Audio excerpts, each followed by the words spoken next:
First up is Simple Email Service, SES. Now, this one is probably the one that I get questions about the most because we've been running email systems for a very long time. And depending on your experience with email systems, you probably have an appreciation for the complexity, for the management, for everything that goes into it. And outside of you feeling that this could probably compromise your job and you're going to get redundant and this is going to replace you, if you have the capability to look beyond that, because that's not what it's intended to do, and we'll go into that in a second, you'll start to have an appreciation for what Amazon is abstracting from you, from a complexity and ongoing management and monitoring and all of the stuff that we've talked about throughout the course. So what is Simple Email Service? It's essentially not an Exchange server. It's not something that you can use to start creating mailboxes and give to your users. It's a cost-effective bulk email service. So it allows you to send emails from your applications that are hosted on AWS. So if you're a marketing company, or if you're not even a marketing company, but you have marketing functions within your environment where you need to send marketing campaigns through a particular application, well, you need some kind of an email service, a very effective email service that would be able to manage those bulk emails that are going out. Well, Simple Email Service will take that into account and be able to fulfill that for you. So the cost is based on the number of emails sent. Outbound only email sending service. So this is not something where you're going to send and receive email. It's not a replacement for Microsoft Exchange, but it is a replacement for a service within your organization where if you're trying to send, again, emails at bulk, 10, 20, 30, 40,000 emails, maybe, I don't know, maybe you're a grocery shop and you need to send coupons every week to thousands of subscribers. Maybe you're a company that just wants to send a marketing campaign to, again, people that visit a shopping center. Maybe you're a shopping center in the management office and you're trying to send out these particular marketing campaigns. This type of service would come in handy. It leverages Amazon email reputation. So what does that mean? So when you bring up an email service that is going to send bulk email out into the world, you have to build a reputation that's known as an email reputation. Otherwise, well, guess what? Your emails are going to be flagged as spam and they're going to be filtered out and they're not going to reach their particular destination. When you're leveraging the Simple Email Services with Amazon, you're leveraging Amazon's email reputation. Now, that being said, that doesn't mean that this is a green card for you to go out and do whatever you can from a spam perspective. Amazon's actually going to monitor and filter their own services to make sure that you're not taking advantage and that you're not abusing the system. But you're also able here to jumpstart the process instead of spending weeks and months building your email reputation and subscribing to all the different services that will allow you to get on the safe lists and then maintaining those and worrying about that whole entire process in the back end. You're able to immediately, in a matter of minutes, start to leverage Amazon email reputation. So that's really very powerful. Again, if you've managed email services in the past, specifically bulk sending email services, you'll have an appreciation for what it takes to maintain these systems. Well, guess what?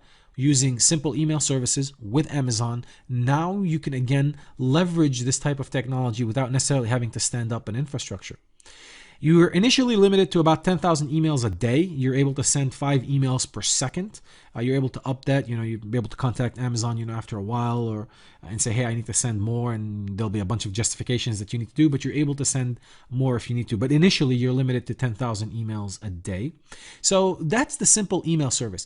What I want to leave you with is as you start to think about cloud architecture, as you begin to think about how things happen in the cloud, you'll start to notice that things in the cloud happen in small chunks. They're very decoupled from each other, as opposed to the way we've built them on premises, with servers, large scale servers, where everything is kind of very tightly coupled.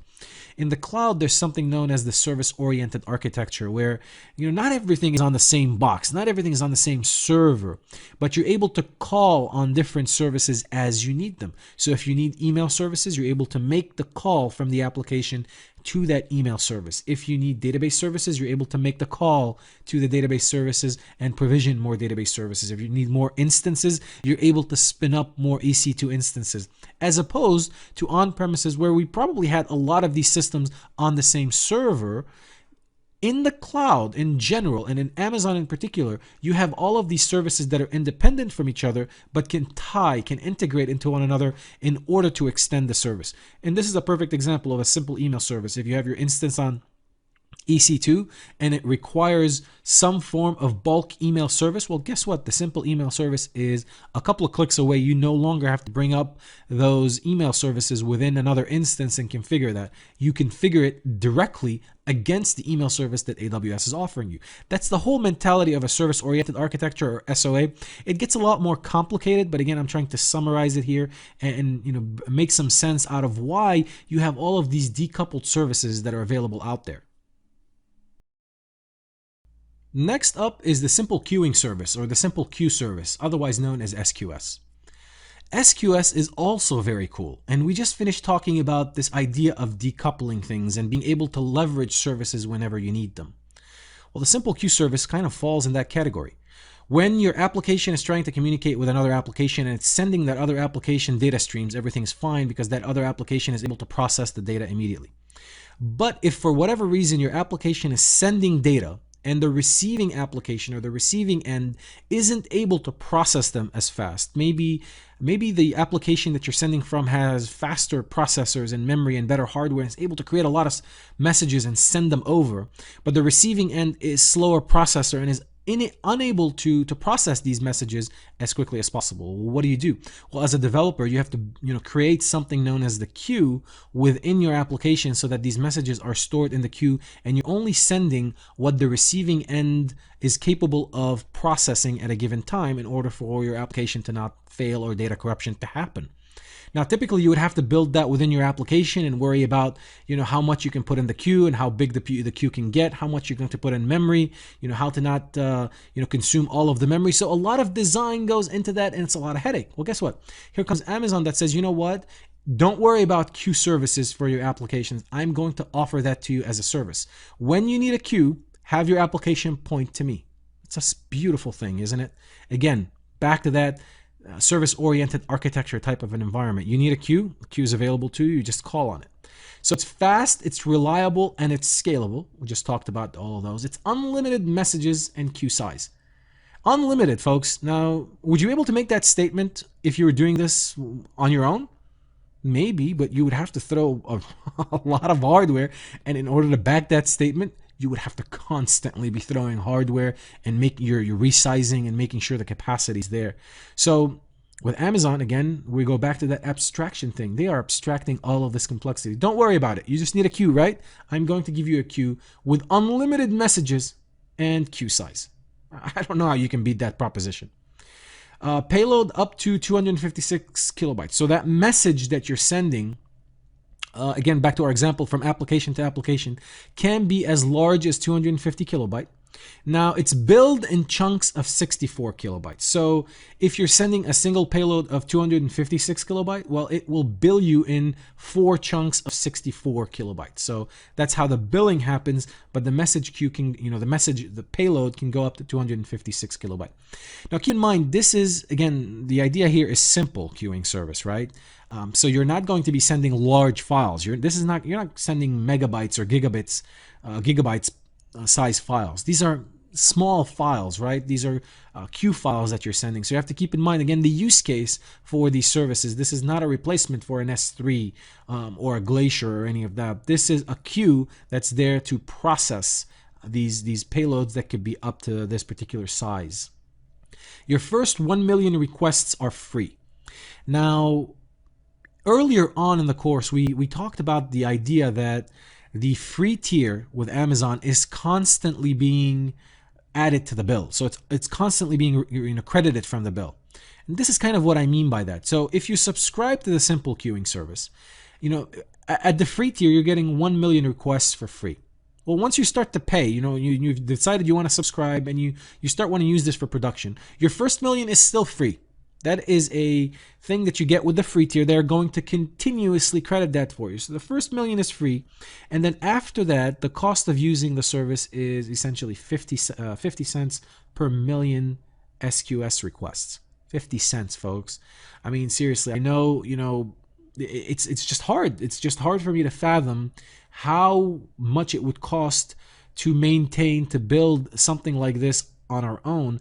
And can we realistically come to a number that says this is how much it would cost us? This is the beauty of Amazon. Yes, if you don't do it right, yes, if you let yourself go wild, it will cost you a lot of money. But again, it's very transparent. They're telling you how much it costs. It's up to you now to put on your business analyst hat and figure out how to properly use these different services. Simple Notification Service, SNS. Probably the coolest of the three. I don't know why the coolest, but maybe because it rhymes with SMS, and I really like SMS. I find it very useful, very handy, and I don't like email, so anything that has email in the title to me is kind of a no-no. Simple Notification Service, or SNS, again, is a service that will go around between the different services, and it's able to carry messages and notifications between the different services. Let's take a look at what it offers. So for starters, it offers push messaging services. So again, this could be triggered by anything. Maybe you have servers that are creating logs, and you want to be notified when a particular log happens. Then you can use simple notification services for that. Maybe you want to be notified when a particular file is stored into S3. Then a trigger can go off, and you can get a notification for that. So there's a lot of use cases as far as notifications are concerned, especially when you're doing monitoring and logging type stuff that you can leverage this for. Again, this is another service that's decoupled from the rest of the services. When you need notification services, pull from SNS. Email services, pull from SES. Queuing service, SQS. You go back to that mentality of a service-oriented architecture. Everything is decoupled. Everything is available in smaller chunks that you can call upon, as opposed to everything being in the same big place. You can do this over HTTP, HTTPS. You can do this via email. You can do this via email JSON, which is, again, you can leverage scripting and languages to take advantage of that as well. You can do it via SMS. So again, I was a big fan of SMS. If you want to be notified via SMS, then it supports it as well. And you can do it via Amazon SQS. So it integrates, essentially, the last bullet means that it integrates with Amazon SQS. What that means is maybe you've configured your servers to check with the queue every so often. Or maybe you want to configure simple notification service as soon as a particular file is dropped in the queue. And this particular file is a file that is relevant to web server number 1. You can configure the simple notification service to essentially notify web server number 1 that, hey, you have a file in the queue that is yours or that you might be interested in. Go check it out. And whether that's a human that goes and checks it out, or where you have an automated process that checks for a particular file when a notification is sent, this is how SNS can then integrate with the queue in notifying either a person, a group of people, or notifying another server or another service that, hey, there's something waiting for you in the queue. Why don't you go check it out? All right, let me show you how it works if we go through the management console. All right, from the AWS Management Console, you'll find that all of these simple services are available under essentially application services or under mobile services. So you'll find if you want to create a queue, you'd go in here. If you're trying to create an email service, you'd go in here. What we're looking for the purposes of our example is SNS. So if we drag down here and click on it, the first thing that we want to do is create a new topic. What are we trying to do with this? So what I want to do is create a new topic, and maybe for me, I'm going to call this WBC Architects. Maybe I want to notify the architects. Down here, display name. If you're trying to send this via SMS and you need a display name, what do you want that display name to look like? You know what? For us, let's just do WBC. Keep it simple. Again, you guys kind of get the idea. So what we're trying to do here is create who's going to receive it and what type and how they're going to receive it. So the first thing that we're going to do is we're going to go ahead and click create that topic. Once you do that, you can click in here, and then you're going to create a subscription. Once you create a subscription, this is where you're basically specifying, well, how are they going to receive it, right? So we've specified who, but how are they going to receive it? If it's an HTTPS, for example, you put in here whatever the parameter for that should be. So to make it simple, again, those are the things that we talked about earlier. You can do HTTPS, HTTP, email JSON. You could do Amazon SQS, that's if you want to connect it to a queue of sorts, and then you could do application. Now, You're probably saying, Eli, where is SMS? You told me that SMS is also available here. Now, recall during the course, we talked about the fact that certain services are only available in certain regions, certain availability, certain regions in particular. So if you're not seeing SMS in the dropdown, that means it is not supported in this particular region. So in this particular region, you might be able to use email. So if we go to email here and say, you know what, I want this to go to maybe WBC Tech at wiredbraincoffee.com. Once you're ready to do that, we're going to go ahead and click on subscribe. And we're going to go ahead and click on close. Now what happens here is a subscription email is going to go out to that particular user, and they would have to validate that, yes, this is a valid thing that I am doing, and it's not spam or somebody's messing with me. So you would have to do this. Two things I want to draw your attention to. In order for you to program this to work with other services, what we want to do is essentially capture the ARN name here. So what you want to do is select or highlight the whole thing, copy that to your clipboard. Now, if you wanted to configure this with a particular service, you can do this with a lot of services. The easiest probably one to demonstrate would be with Glacier. So if I was to go back to my summary screen here and click into Glacier, you'll find that I have my WBC Vault that we created earlier. Under that, once you've selected that, you'll find that you have a notifications tab. If you select the notifications tab and come down here to where it says enable, you will need to configure it with an SNS ARN number. So I've already copied that SNS ARN number to my clipboard. I'm just going to go ahead and paste it in here. And now down here, you have the option of, well, what do you want to be notified about? Do you want to be notified every time there's an archive, for example, or if there is a Vault inventory change that happens? Well, if you select both of them, let's say for instance, and then when you're ready, you're going to go ahead and click on save. And folks, bada bing, bada boom, it's really that simple to configure a notification service that goes out via email so that whenever a change happens, right, whenever any one of these two triggers happen, right, for this particular vault, I am going to get an email sent to me that says, hey, something has changed. It's as simple as that. All right, now let me show you what happens in order to get that SMS to work.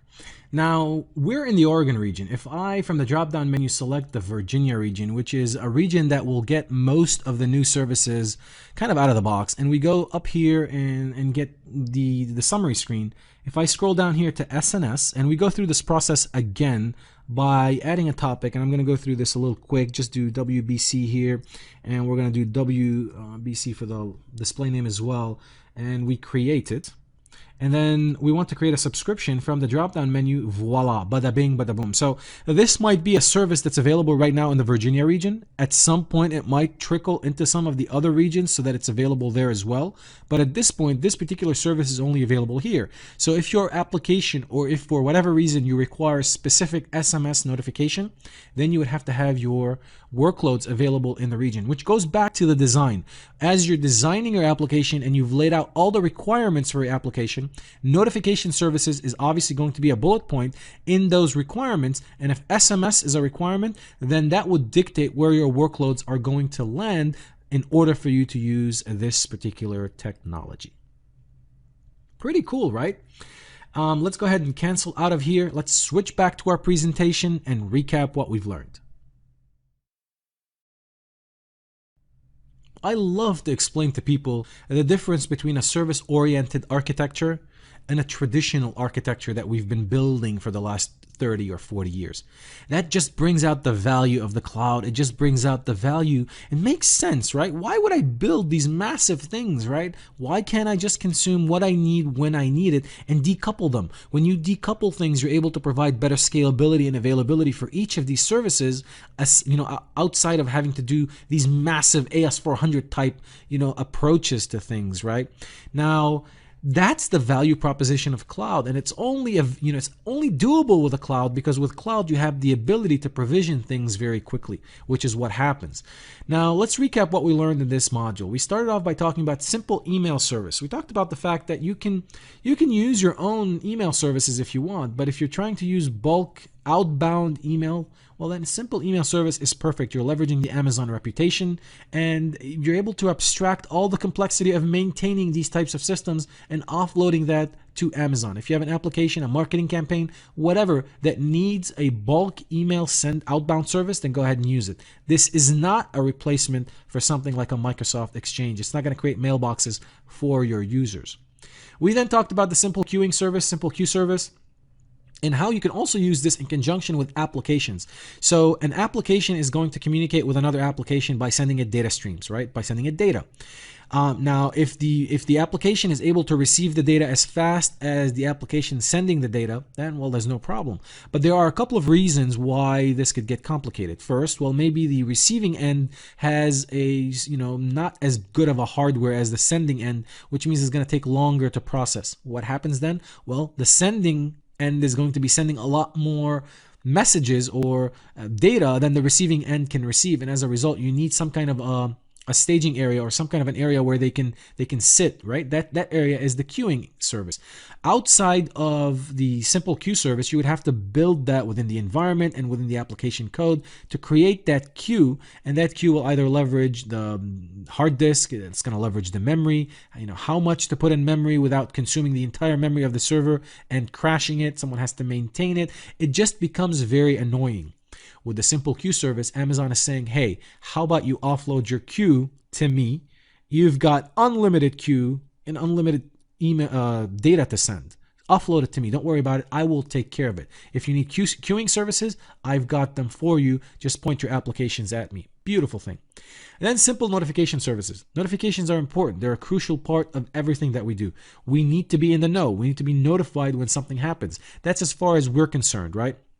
Now, you also can configure notifications to interact with other servers or other machines where you're creating a notification whereby web server 1 knows that a particular file that it needs to grab is now available. It can go get that file. Or you're creating a simple notification for simple things. Server A is down, so you get an email or an SMS message, or a service has failed and you get a notification message, and so on and so forth. You're able to leverage the notification service that Amazon is making available to you, as opposed to having to build that on your own. Again, you're finding these simple services that are decoupled from one another, but that you can leverage whenever you need them. Finally, I hope this module was very informative for you, and I'd like to thank you for viewing.